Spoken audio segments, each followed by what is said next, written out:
বিসমিল্লাহির রহমানির রহিম। আসসালামু আলাইকুম এভরিওয়ান।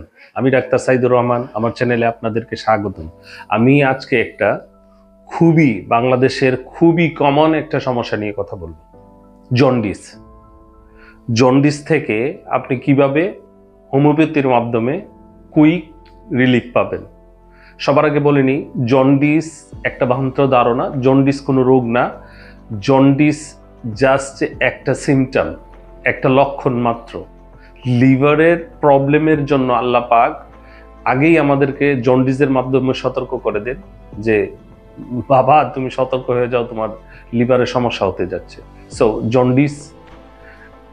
জন্ডিসের জন্য আমাদের হোমিওপ্যাথিতে বেস্ট একটা মেডিসিন আছে, সেটা হচ্ছে চেলিডোনিয়াম মাদার। চেলিডোনিয়াম মাদার 3-4, এইটা আপনি 20 ফোঁটা করে আধা কাপ পানির মধ্যে দিয়ে দিন 3-3 বার করে নেন। কিছুদিন নেওয়ার পরে আপনি জন্ডিস থেকে সেরে যাবেন ইনশাআল্লাহ।